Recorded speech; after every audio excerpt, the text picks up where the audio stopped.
एखाद्या वेळी भाजी नसतानाही जेवणाची चव वाढवणारा पदार्थ तो म्हणजे कोशिंबीर. तर अशा या कोशिंबीरचे बरेच प्रकार असून त्यातलाच एक खूप पौष्टिक आणि ज्यामुळे शरीरातील हिमोग्लोबिन वाढून शरीरात रक्ताची कमतरता भरून काढणारी आणि भरपूर अशी कॅल्शियम असलेली बीटरूटची कोशिंबीर आपण बनवणार आहोत. तर अशी ही पौष्टिक आणि चविष्ट अशी कोशिंबीर बनवण्यासाठी इथे मी 4 बीट घेऊन स्वच्छ धुवून त्यावरील साली काढून घेतल्या आहेत. आता हे सर्व बीट आपण किसून घ्यायचे. बीट हा प्रकार बहुतेक जणांना आवडत नसल्याने ते बीट खाण्यास कंटाळा करतात. जर का मस्त अशी कोशिंबीर केली तर तुम्ही नक्कीच आवडीने ती खाल. तर इथे आपण सर्व बीट किसून घेतले. इथे मी एका भांड्यामध्ये दही घेऊन ते आता चांगले फेटून घेऊया. दही असं चांगलं फेटून घेतल्याने त्यात गुठळ्या राहत नाही.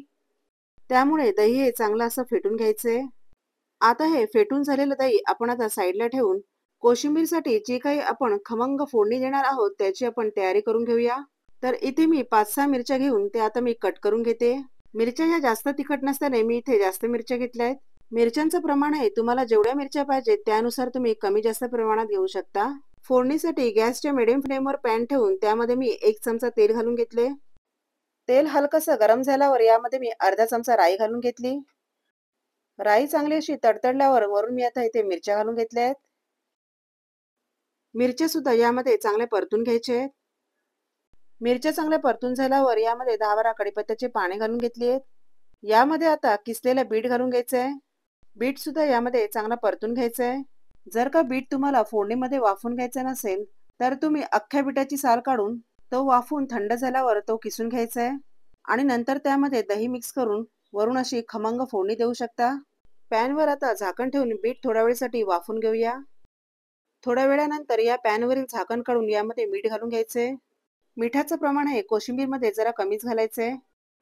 मीठ सुद्धा यामध्ये चांगलं मिक्स केल्यावर गॅसची फ्लेम ही स्लो करून असंच परतत 1 मिनिटभर तरी शिजू द्यायचंय. त्यामुळे मीठ सुद्धा यामध्ये चांगलं मिक्स झालंय. 1 मिनिटानंतर गॅस बंद करून असंच हे थंड होऊ द्यायचे. फोडणीमध्ये वाफवून घेतलेला बीट थंड झाल्यावर या फेटून घेतलेल्या दह्यामध्ये घालायचे. दह्यामध्ये हा बीट चांगला मिक्स करून घेऊया. बीट खूप पौष्टिक असल्याने बीट जरी आवडत नसेल तरी सुद्धा बीटापासून बनवलेली कोशिंबीर, पुऱ्या, पराठे असे काही पदार्थ बनवून खा. तर इथे आपली मस्त चविष्ट आणि पौष्टिक अशी बीटरूटची कोशिंबीर बनवून तयार झाली आहे. तर पुन्हा भेटूया अशाच एका छान अशा रेसिपी सोबत. धन्यवाद.